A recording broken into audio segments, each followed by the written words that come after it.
Hello and welcome to SSC Coaching by Olive Board and very good afternoon to all of you. Hi, good afternoon आप सभी को. आज ये जल्दी से क्योंकि आज से हम शुरू कर रहे हैं टॉपिक वाइज क्वेश्चंस की एक पूरी सीरीज. तो जल्दी से शेयर कर दीजिए, सब्सक्राइब कर लीजिए अगर आप इस चैनल पर नए हैं और ज्वाइन करिए इस सेशन को. Please join me quickly everyone. जब तक हम लोग बात करते हैं कि बायो का, साइंस का ओवरऑल कितना क्या वेटेज है कि आपको उस तरीके से प्रिपरेशन अपनी मिल पाए, है ना, या आप एक सही डायरेक्शन में प्रिपरेशन कर पाओ, उसके लिए आपको एटलीस्ट पता तो होना चाहिए ना कि पर्टिकुलर सब्जेक्ट का वेटेज कितना है, एग्जाम में आना कितना है. पता चला हमने पूरा पढ़ लिया सिंगल बुक से और क्वेश्चन आ रहा है एक भी नहीं. क्या मतलब, आपकी भी मेहनत वेस्ट और सबकी मेहनत वेस्ट, टाइम वेस्ट, मेहनत वेस्ट, एवरीथिंग, राइट. चलिए, तो बायो का अगर मैं वेटेज बोलूं तो आराम से 2 से 3 क्वेश्चन आपको डेफिनेटली मिल जाते हैं. अगर किसी को सुनने में ऐसा लग रहा हो कि मैम बस 2 से 3, भाई एक एक क्वेश्चन भी आपके लिए बहुत इंपॉर्टेंट होता है. ठीक है, तो ये तो फिर बहुत ही ज्यादा हो गया. और ये मैं केवल बायो की बात कर रही हूँ ना, ये अभी मैंने फिजिक्स की बात नहीं करी, अभी मैंने आपके केमिस्ट्री की भी इवन बात नहीं करी. चलिए, सबसे पहले हम बात करते हैं कि बायो के केस में आपको एग्जैक्टली क्या क्या चीजें कवर करनी होती है, कौन कौन से मेजर टॉपिक चैप्टर होते हैं, क्योंकि इसी के हिसाब से आपको अपनी तैयारी आगे बढ़ानी पड़ेगी. अब देखो, अगर आपका ये फर्स्ट टाइम है कि आप पहली बार ही कॉन्सेप्ट पढ़ोगे, तो मैं तो सजेस्ट करूंगी कि भैया एनसीईआरटी उठाओ और एक बार कॉन्सेप्ट पढ़ो. हालांकि हम लोग भी कॉन्सेप्ट को हैंडल करेंगे. फॉर एग्जाम्पल, जो टॉपिक आपके लिए बड़े इंपॉर्टेंट है, सबसे पहले तो यार सिस्टम्स ऑफ बॉडी आप कवर कर लो. क्या क्या सिस्टम, जैसे नर्वस सिस्टम हो गया, ठीक है, आपका स्केलेटन सिस्टम हो गया, ठीक है, आपका नर्वस सिस्टम, स्केलेटन सिस्टम, इसके अलावा डाइजेस्टिव सिस्टम, पाचन तंत्र जिसको आप बोलते हो, ठीक है. देन आफ्टर आपका एंडोक्राइन सिस्टम, आपके बेटा बहुत सारी ग्लैंड्स आती है, ग्रंथियां आती हैं, ठीक है. इसके अलावा रेस्पिरेटरी सिस्टम, श्वसन तंत्र, के अलावा एक्सक्रीटरी सिस्टम, ये हो गया. देन आफ्टर, हाँ ये सब भी आप कह लो. तो इसके अलावा अदर सिस्टम जैसे इंटीग्यूमेट्री और भी जो सारे आपके सिस्टम हो जाएंगे, वो सब आपको इसमें पढ़ना होता है. कुछ अदर चैप्टर जैसे ह्यूमन डिसीज बड़ा इंपॉर्टेंट है, मतलब बहुत क्वेश्चन मिलेगा ह्यूमन डिसीज आपको आराम से. ह्यूमन डिसीज हो गया और साथ ही साथ आपका एनिमल टिश्यू हो गया, जंतु ऊतक जिसको आप लोग कहते हैं, ये पूरा चैप्टर हो गया. ये तो हो गया पूरा पूरा जूलॉजी वाला पार्ट. अब यार थोड़ा सा प्लांट वाला पार्ट भी अपन को कवर करना होता है. क्वेश्चन मिलते हैं, ऐसा नहीं है कि क्वेश्चन नहीं मिलते, क्वेश्चन मिलते हैं, तो ये वेस्ट तो नहीं होगा. आगे आपके और भी एग्जाम है, उसके हिसाब से कवर हो सकता है. तो फॉर एग्जाम्पल जैसे प्लांट के केस में अगर मैं बात करूं, सबसे पहले तो आप पढ़ डालो plant morphology,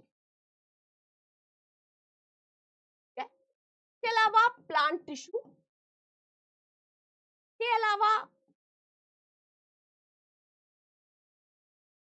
plant kingdom.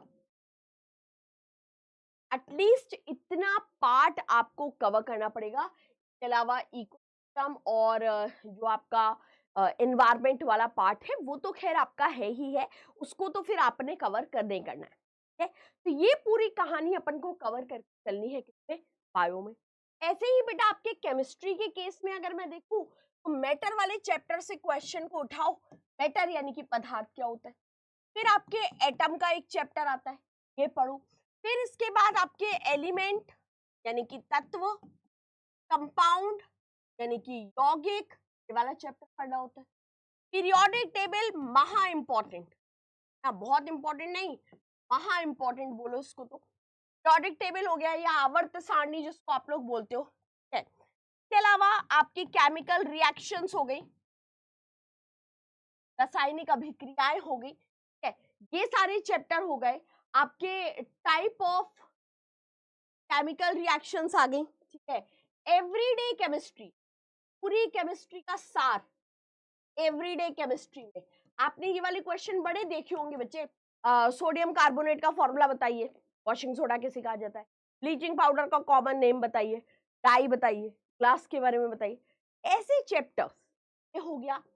Metal और नॉन मेटल, ये दो चैप्टर, मतलब अगर मैं आपको बोलूं या आप मुझसे पूछो मैम 4-5 सबसे इंपॉर्टेंट बता दीजिए, मैं तो यही घोट लूंगा एकदम। तो everyday chemistry, metal non metal, periodic table, ये है सबसे इंपॉर्टेंट चैप्टर्स जिनका क्वेश्चन आपको हर एक सेट में ज्यादातर देखने मिल ही जाता है।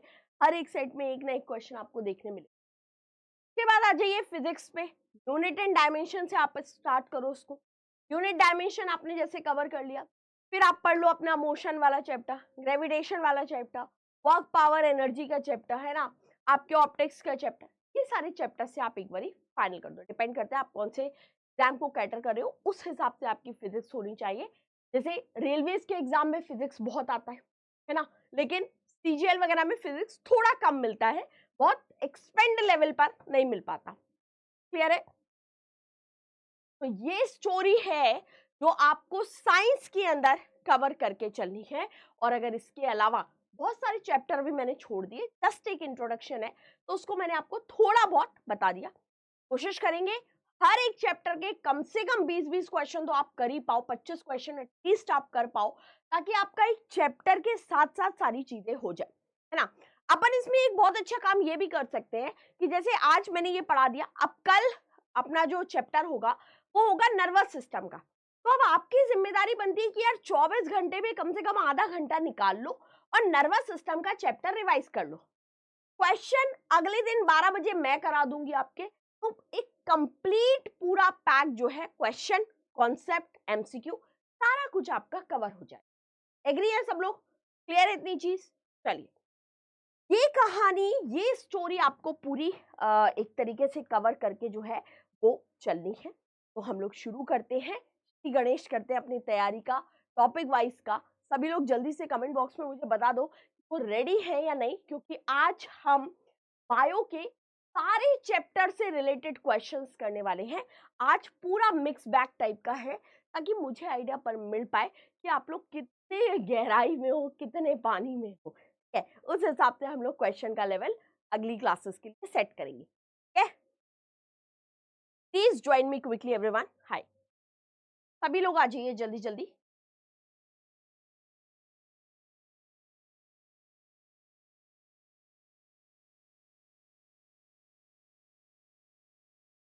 ओके, चलिए हम लोग स्टार्ट करेंगे अपने क्वेश्चंस को।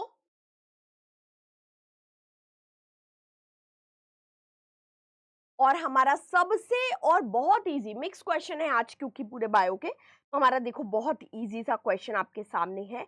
और क्वेश्चन कह रहा है, botanical survey of India headquarter located in which city? करिए आंसर। आपसे क्वेश्चन पूछ रहा है, भारतीय वनस्पति सर्वेक्षण का मुख्यालय किस शहर में स्थित है? बताइएगा। Botanical survey of India, Noida में तो पूरा एक मेट्रो स्टेशन है बोटैनिकल, पता है सबको या नहीं? बेटा बोटैनिकल सर्वे ऑफ इंडिया यानी कि BSI है, इसकी स्थापना कब हुई थी? तो इसकी स्थापना हुई थी 1891 में, है। और इसका हेडक्वार्टर कहाँ स्थित है? तो इसका हेडक्वार्टर आपको मिलेगा कहाँ? कलकत्ता या कोलकाता में आपको इसका हेडक्वार्टर में ही मिलता है। क्लियर है? बात समझ में आया? जब ये बना था तब इसको गवर्नमेंट स्टेटस एक्चुअली नहीं मिला था। बाद में 1954 में 1954 में तो गवर्नमेंट स्टेटस दिया गया था। पहले एक गवर्नमेंट स्टेटस के अंडर नहीं आता था, बाद में इसको हमने गवर्नमेंट स्टेटस या आपके सरकारी दर्जा जो है वो इसको कह रहे। करेक्ट आंसर आपका क्या हो जाएगा? करेक्ट आंसर हो जाएगा आपका ऑप्शन नंबर सी। चलिए आगे बढ़ेंगे, next question. The branch of geology that studies dinosaur is?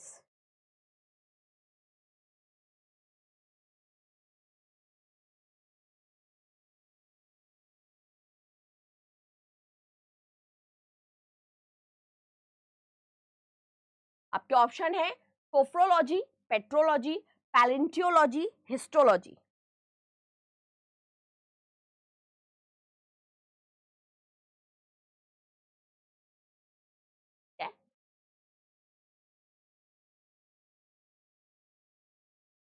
देखो, palaeontology is a correct answer. Actually इसमें ना स्टडी ऑफ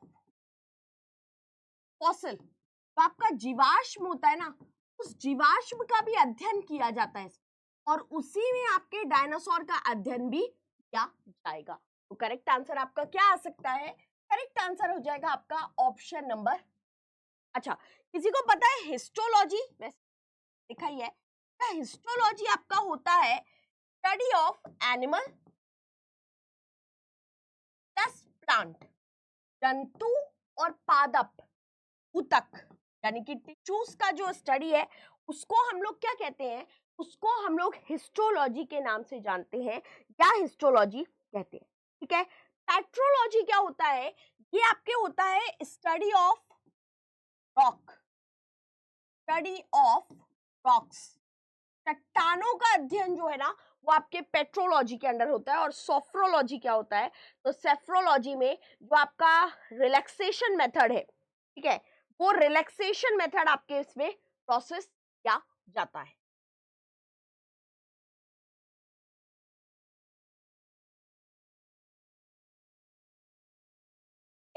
क्लियर है?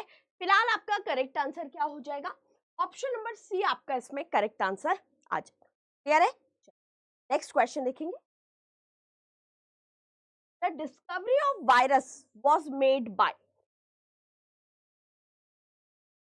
वायरस की खोज ने की।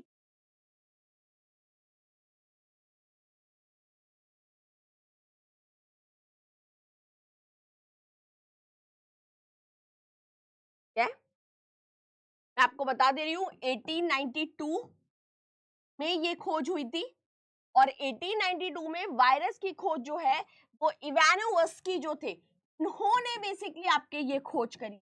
तो करेक्ट आंसर आपका क्या आ जाएगा? करेक्ट आंसर आपका होगा option number A will be your right answer. ठीक है? क्लियर है?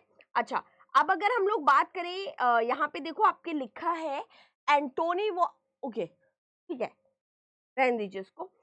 ये आपका इतना पार्ट आपको याद रखना है।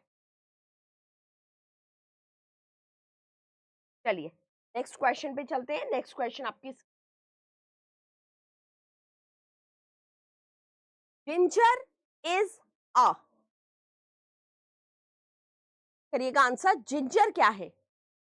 जिंजर आपका एक मॉडिफाइड रूट है, मॉडिफाइड स्टेम है, लीफ है, बल्ब है।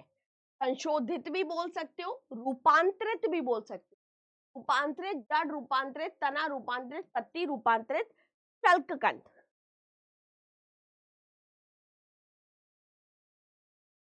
क्या है? तो बेसिकली जो राइजोम होता है ना, ये जिंजर जो है ना वो क्या है? राइजोम है। कई बार तो ऐसे ही क्वेश्चन आ जाता है, जिंजर क्या है, आपको ऑप्शन ये वाले दे देते हैं, इनमें क्या बोलोगे? प्रकंद। और प्रकंद क्या होता है बेटा? प्रकंद आपका मॉडिफाइड फॉर्म या कहिए रूपांतरित भाग होता है किसका? स्टेम का। ठीक है, आप इसको ऐसे समझ लो कि आपका जो स्टेम है यानी कि जो तना है, वो तना कुछ भाग में रूपांतरित हो जाता है, मॉडिफिकेशंस आते हैं उसमें। जैसे एक होता है ट्यूबर, ये भी आपके तने का ही रूपांतरित भाग है, हिंदी में बोलते हैं कंद। उदाहरण आलू, आलू कंद का ही पार्ट है। आलू को अपन बोलते हैं ना तना है, तने का कौन सा रूपांतरित भाग? ट्यूबर। कह रहे इसके अलावा जैसे राइजोम, हिंदी में आप बोलोगे प्रकंद। प्रकंद और एग्जाम्पल्स क्या हो सकते हैं? हल्दी और अदरक। कुछ ऐसा तना जो पौधे में फ्लैट और लंबे आकार में बढ़ता है उसको हम प्रकंद बोलते हैं, राइजोम बोलते हैं। इसके अलावा बल्ब,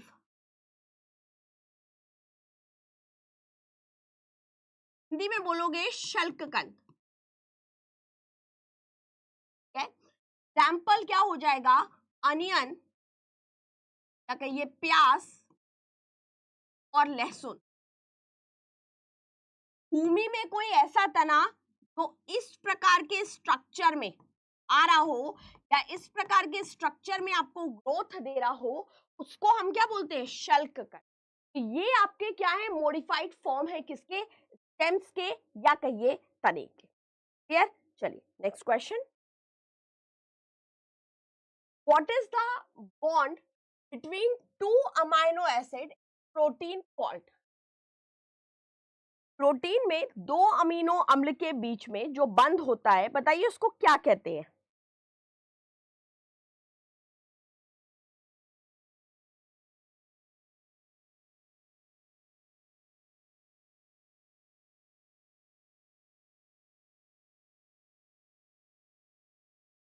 वो कहते हैं बेटा पेप्टाइड बॉन्ड। क्या कहते हैं?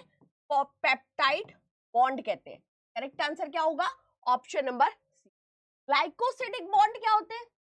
ग्लाइकोसिडिक बॉन्ड आपके बनते हैं, ये वो बॉन्ड है जो आपके बिटवीन टू मोनोसेकेराइड, दो मोनोसेकेराइड के बीच में आपको जो बंध, जो बॉन्ड मिलता है, वो हम लोग क्या कहते हैं? आपके ग्लाइकोसिडिक बॉन्ड के नाम से हम उसको जानते हैं। अच्छा, एक ऑप्शन दिया है ester bond.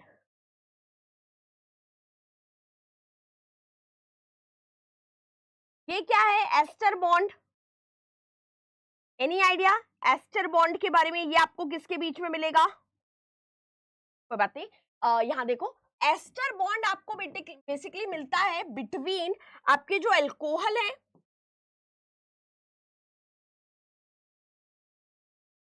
Alcohol and carboxylic acid. है अल्कोहल और कार्बोक्सिलिक एसिड के बीच में जो बॉन्ड मिलता है, वो बॉन्ड आपका क्या होगा? एस्टर बॉन्ड हम लोग उसको बेसिकली कहते हैं। और फिर आपका एक दिया है कौन सा? फॉस्फोलिपिड बॉन्ड दिया है। और फॉस्फोलिपिड बॉन्ड आपके कब बनता है या किसके बीच में बेसिकली बनता है? तो ये ज्यादातर हाइड्रोक्सिल के बीच में बनता है। हाइड्रोक्सिल कह रहे हैं, तो ये भी आप नोट जरूर करना, ये आगे आपको कहीं ना कहीं पर ऐसा क्वेश्चन टकरा जाएगा। ठीक है, चलो next question. Blood does not coagulate inside the body due to the presence of। शरीर के अंदर रक्त किसी उपस्थिति के कारण जमता नहीं। आपको बताना है इनमें से किसके वजह से ब्लड कोगुलेट ही नहीं होता।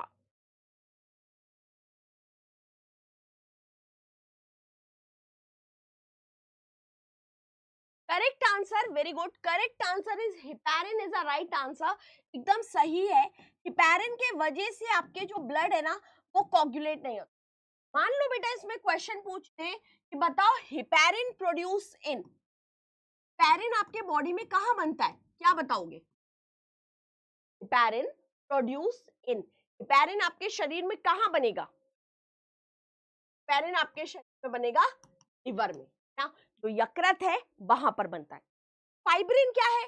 फाइब्रिन आपकी एक प्रोटीन है, तो किसमें भाग लेती है? जो आपके ब्लड क्लॉटिंग में भाग लेती है, या कहिए रक्त के थक्का जमाने में भाग लेती है। ब्लड क्लॉटिंग में कितना टाइम लगता है? ब्लड क्लॉटिंग में जो स्टैंडर्ड टाइम लगता है होता है 2 to 5 मिनट। उसे 5 मिनट का टाइम केवल आपको ब्लड क्लॉटिंग में लगता है। क्लियर है? बात समझ में आ गई? आगे बढ़ेंगे next question. Embryo is found in, embryo यानी कि भ्रूण। आपको बताना है एम्ब्रियो मिलता किसमें है?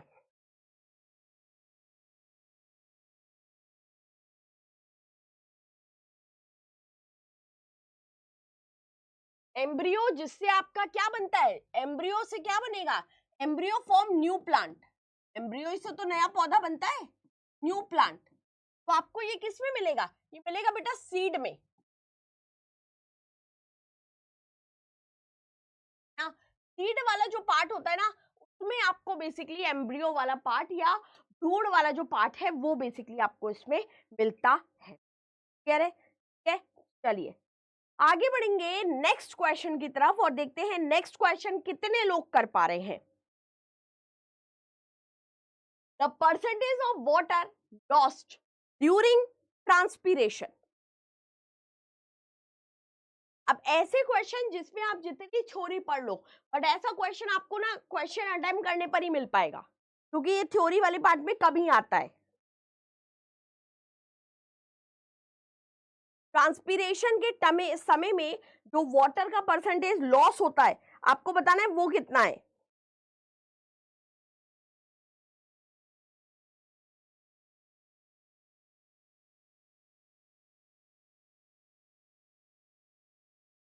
ठीक है, आप कह सकते हो 99%, या फिर इस क्वेश्चन को ऐसे भी कर सकते हो कि plant use only 1% of water. पौधा जो है ना वो केवल 1% ऑफ वाटर को ही लेता है। किस चीज के लिए? फॉर ग्रोथ या प्लांट ग्रोथ के लिए केवल 1% पानी ही उसको लगता है। क्लियर है? चलिए next question. Respiration is, respiration basically आपका कैसा प्रोसेस है?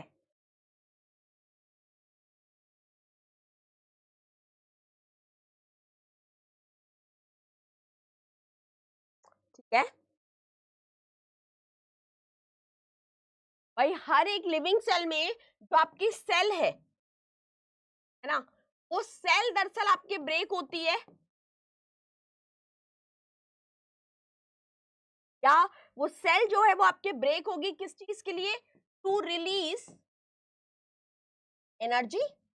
एनर्जी रिलीज करने के लिए ही वो बेसिकली आपके ब्रेक होती है, टूटती है। आपके क्या होगा? टेम्परेचर इंक्रीज होगा, और ये जो प्रोसेस है क्या कहलाएगा? आपका एक्सोथर्मिक प्रोसेस कहलाएगा।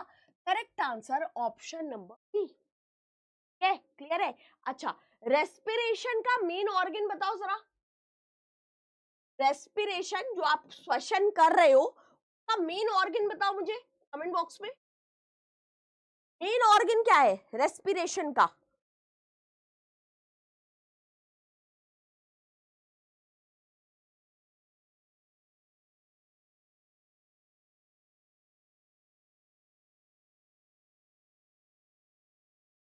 लंग्स। नोज नहीं है, नोज भी लिखोगे क्या? लंग्स होते हैं बेटा, फेफड़े आपके रेस्पिरेशन का मेन ऑर्गन होते हैं, क्योंकि भाई लंग्स का वो जो बबल टाइप स्ट्रक्चर है या बलून टाइप स्ट्रक्चर है, उसी में आपके मेन एक्सचेंज ऑफ गैसेस या गैसों का विनिमयकरण हो पाता है। क्लियर है? चलिए आगे बढ़ेंगे। Next question. Ghrelin is the first separated from। Gibberellin को सबसे पहले किससे अलग किया जाता है? एल्गी से, फंगी से, बैक्टीरिया से, वायरस से। आप ऐसे भी बोल सकते हो जिब्रेलिन को पहली बार आइसोलेट किससे किया गया था?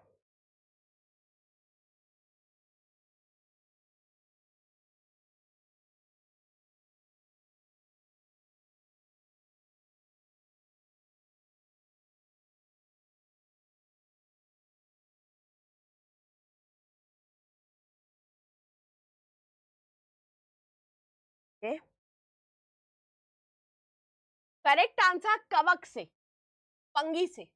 करेक्ट आंसर क्या आ जाएगा? Option number.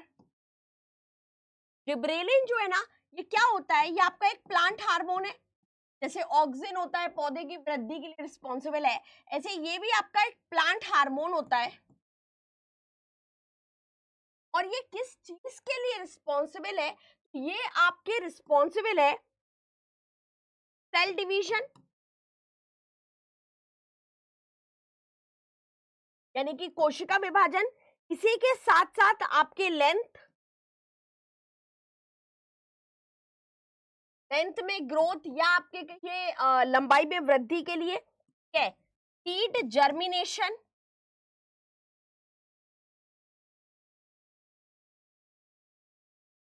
या बीजों का अंकुरण। ठीक है, इन चीजों के लिए रिस्पॉन्सिबल होता है क्या? आपके ये जिब्रेलिन। क्लियर है? चलिए नेक्स्ट क्वेश्चन देखेंगे।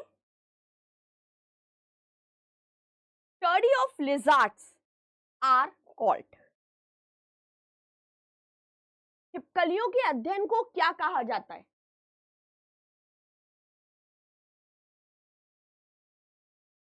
करिएगा आंसर। स्पेलिंग का ही फर्क है और कुछ नहीं है।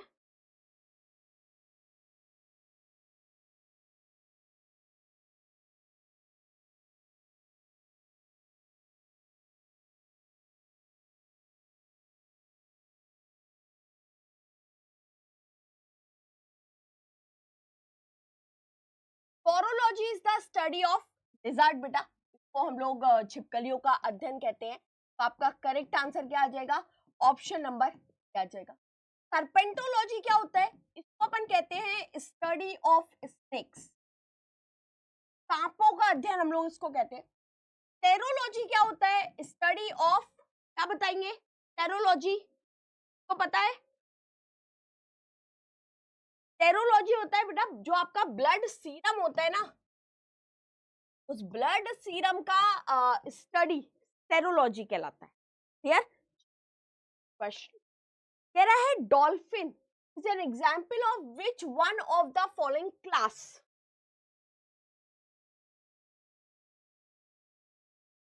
डॉल्फिन को हम बेसिकली किस क्लास में रखेंगे?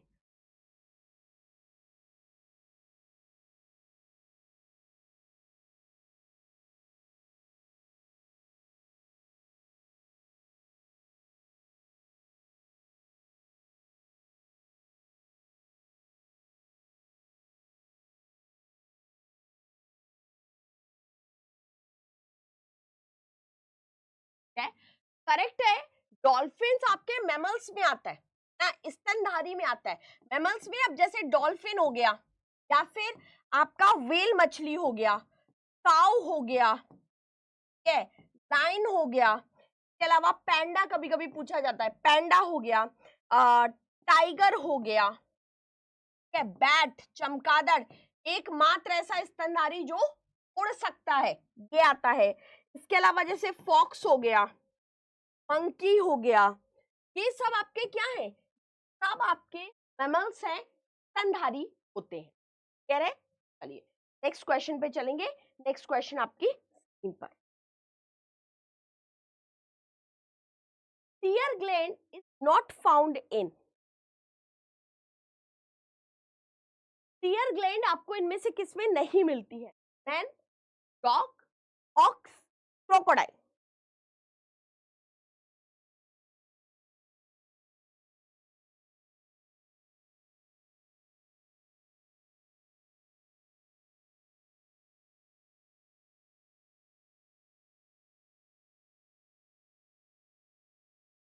एक कहावत सुनी है, मगरमच्छ के आंसू क्यों बोलते हैं?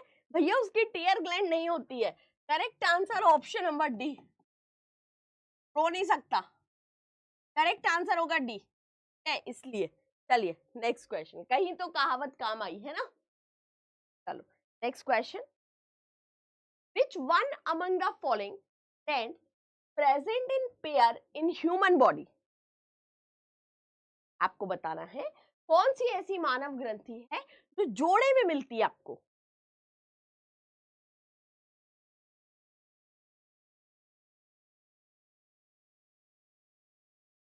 देखो, लिवर तो यार आपकी नहीं होगी, है ना, पर आपकी मिक्स ग्लैंड है और एक ही होती है केवल।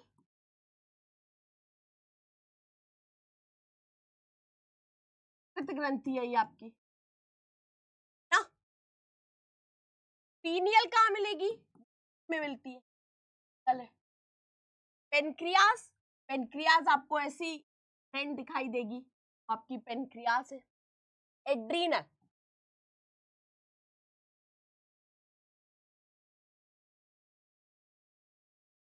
तो आपकी एड्रीनल ग्लैंड है, एड्रीनल ग्लैंड के ऊपर मतलब किडनी जो है, किडनी के ऊपर आपको एड्रीनल ग्लैंड मिलती है।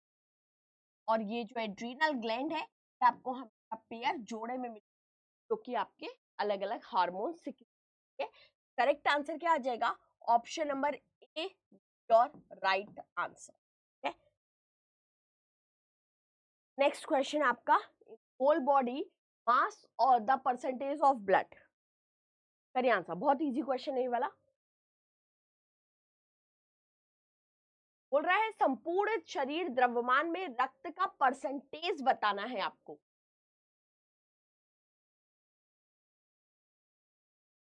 हम बोलते हैं ना हमारा जो ब्लड है वो होल बॉडी संपूर्ण शरीर का 5 to 6% है। वो उतना क्लोज ही जाओगे ना आप, वैसे तो 5 to 6% होता है, आप 7% मैक्स लगा सकते हो। करेक्ट आंसर आपका ऑप्शन नंबर आ जाएगा। अब ये जो आपका ब्लड है, ब्लड है, ब्लड बेसिकली क्या होता है? ब्लड आपका एक कनेक्टिव टिश्यू या संयोजी ऊतक है। और कनेक्टिव टिश्यू जो ब्लड है ये कंसिस्ट होता है, क्या कहिए, ये बनता है दो चीजों, एक ब्लड प्लाज्मा है और एक ब्लड सेल। ब्लड प्लाज्मा आपको 55% मिलेगा जबकि सेल 45%। ये वाला कॉम्पोजिशन अपन जैसे जैसे चैप्टर पढ़ेंगे, ऐसे ब्लड सर्कुलेटरी सिस्टम के जिस दिन अपन क्वेश्चन करेंगे उस दिन इस टाइप का सारा कुछ एक बार में पहले बताएंगे, फिर क्वेश्चन अटेम्प्ट करेंगे। ठीक है, चलिए शेयर कर दिया सेशन को सभी ने, क्या है या नहीं? शेयर कर देना, जिन भी टेलीग्राम ग्रुप से आप लोग जुड़े हो वहां जरूर शेयर करिए। आगे बढ़ेंगे। By ECG we can observe the activity of, ECG द्वारा हम इनमें से किसकी एक्टिविटी पर ध्यान दे सकते हैं? हार्ट की, लंग की, ये लंग्स होगा, लंग्स है, ब्रेन मसल्स।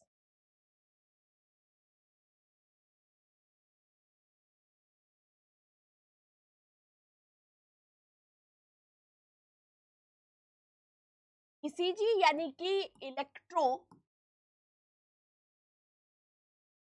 इंसेफेलोग्राफ,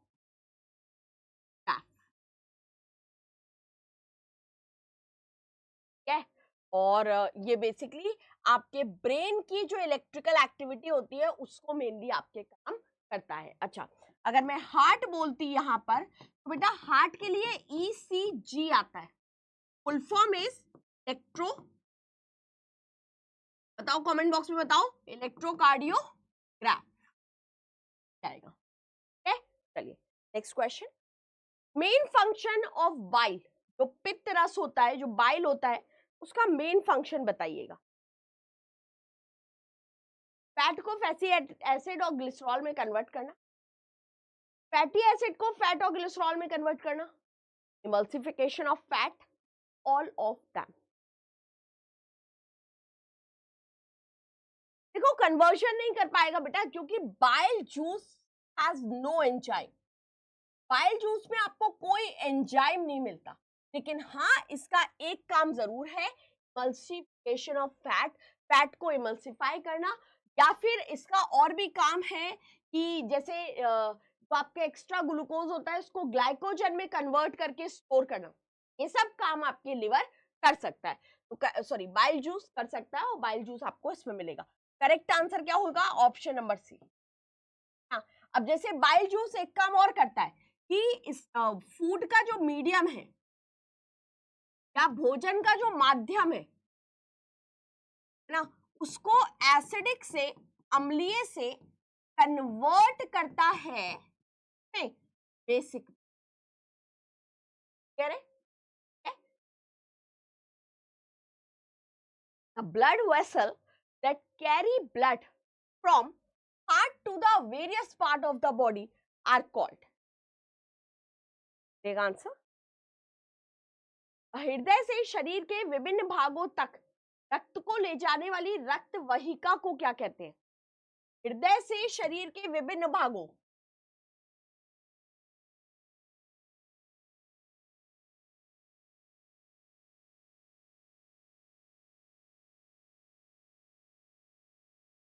यहाँ आपका ये जो लेफ्ट वेंट्रिकल है, आपका राइट वेंट्रिकल है, आपका राइट ऑरिकल है, आपका लेफ्ट ऑरिकल, और यहां से आपके एक निकलती है एओर्टा। अच्छा इन्होंने बस वो एओर्टा, मान लो आप वो पूछ रहे थे कौन सी आर्टरी, तो एओर्टा ये काम करती है। एओर्टा क्या है बेटा? आर्टरी है। Correct answer option number A. हमेशा याद रखो कि जो आर्टरीज होती है ना, आर्टरीज में हमेशा प्योर ब्लड होता है, शुद्ध रक्त, और आर्टरीज हमेशा ब्लड को, इस प्योर ब्लड को आपके हार्ट से, फ्रॉम हार्ट टू बॉडी तक ले जाने का मेनली आपके काम करती है। जबकि जो वेन्स होती है, इस वेन के आई से याद रखो कि इसमें होता है इम्प्योर ब्लड या अशुद्ध रक्त, और इम्प्योर ब्लड को आपके बॉडी से टू हार्ट, हृदय तक लाने का काम कौन करती है? आपकी वेन्स करती है। क्वेश्चन है आपका, which of the following disease is not caused by virus? निम्नलिखित में से कौन सा रोग वायरस के कारण नहीं होता है?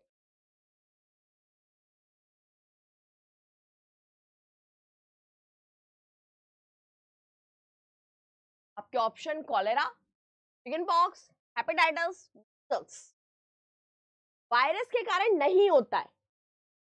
कॉलेरा बोल सकते हैं, क्यों? क्योंकि भैया ये बैक्टीरियल डिसीज है, या ये जीवाणु के द्वारा होने वाला रोग है, और बैक्टीरिया नेम क्या हो जाएगा? Vibrio cholerae.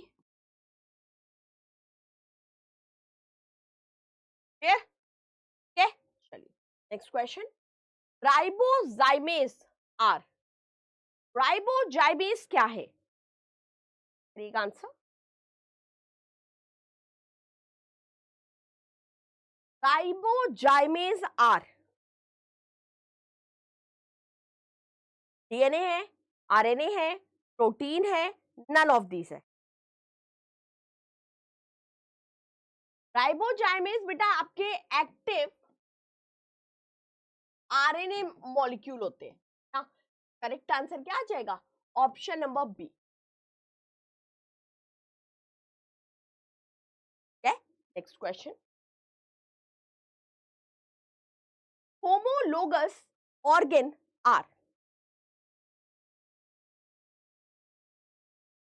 Homologous organ basically क्या होते हैं? एक होता है होमोलोगस, एक होता है एनोलोगस।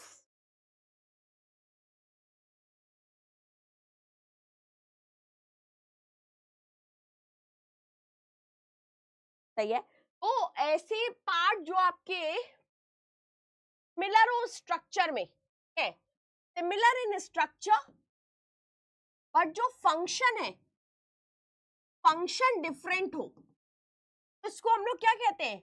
होमोलोगस बेसिकली ऑर्गन्स के नाम से हम इन्हें जानते हैं, या होमोलोगस ऑर्गन हम लोग इसमें कहते हैं। ठीक है, अब जैसे चमगादड़ का, बैट का जो विंग्स होता है, तो पंख होते हैं, और ह्यूमन का तो 4 आर्म होती है, हाथ ना, ये सेम होते हैं बिल्कुल स्ट्रक्चर में, लेकिन दोनों के अलग अलग काम है। हाथ हमारा नॉर्मली काम करने में आता है, और इसका विंग्स जो है वो उड़ने में काम आता है। क्लियर है? ठीक है, एनालॉगस जो होते हैं उनका जो स्ट्रक्चर है वो डिफरेंट होता है, और फंक्शन उनके क्या होते हैं? सेम होते हैं। ठीक है, चलिए नेक्स्ट क्वेश्चन देखिएगा, an example of false fruit.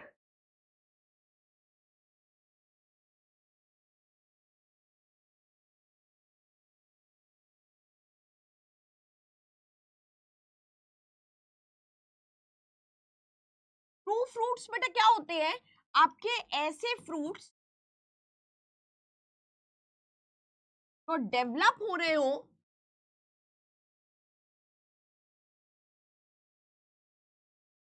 Ovary. है, अगर कोई एक फल प्रॉपर ओवरी से ही आपके ओरिजिनेट हो रहा है, या ओवरी से ही, अंडाशय से ही एक्चुअली अगर वो बन रहा है, तो उसको हम लोग आपके क्या कहेंगे? ट्रू फ्रूट कहेंगे। ठीक है, और अगर कोई ऐसा fruit which is developed from other part of plant except ovary, तो उसको आप फॉल्स फ्रूट कहोगे। अब फॉल्स फ्रूट में आपके जैसे स्ट्रॉबेरी भी आ जाता है, पाइनएप्पल आ जाता है, बेलबेरी आ जाता है, एप्पल आ जाता है। ठीक है, ये सब आपके इसमें आते हैं। कह रहे, समझ आया इतना? Next question, weight of human brain in grams is,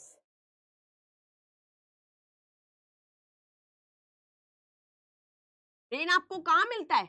brain आपको मिलता है स्कल, स्कल मतलब खोपड़ी, खोपड़ी में कहा? खोपड़ी में क्रेनियम के अंदर। क्रेनियम क्या है? क्रेनियम बेटा 8 बोन्स का एक स्ट्रक्चर है ना, ये क्रेनियम है। तो आपको बताना है इसका वजन किसका? दिमाग का। और क्या महिला और पुरुष में अलग अलग दिमाग होता है? वेट, वेट मेल और फीमेल में ब्रेन का जो वेट है वो अलग अलग होता है या सेम होता है?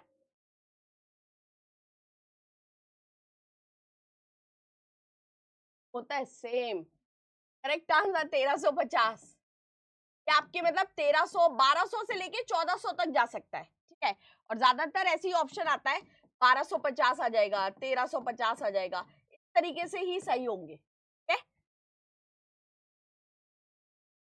क्वेश्चन है आपका, central nervous system consist of, आपका जो केंद्रीय तंत्रिका तंत्र है बताना है किससे बनता है?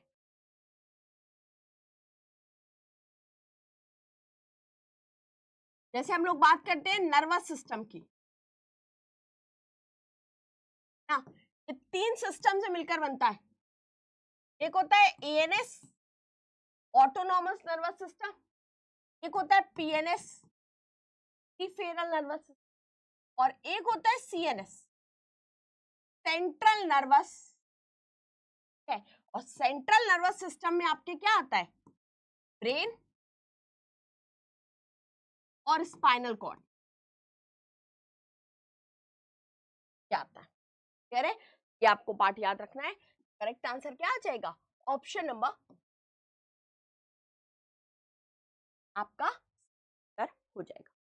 Last question, which of the following pair is not correctly match, में से कौन सा सही मैच नहीं है? Loop of Henle kidney, fallopian tube female reproductive system, epididymis male reproductive system, corpus gland intestine. करिए आंसर।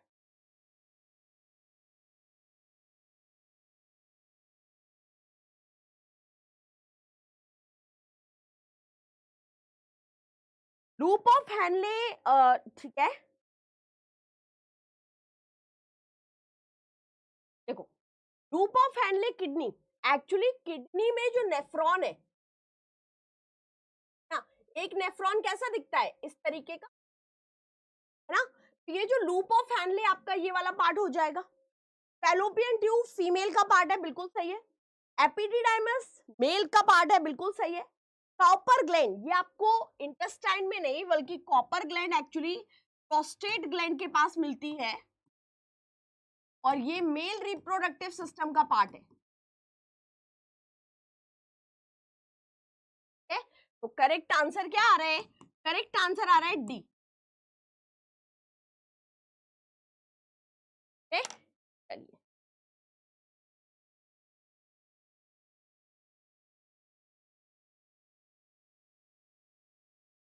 तो here we complete this session everyone। इस क्लास को डेली आप 12 बजे ज्वाइन कर सकते हो ऑन द सेम चैनल। अगर आप इस चैनल पर नए हैं तो हमारे और शेड्यूल्स भी जरूर देख लें।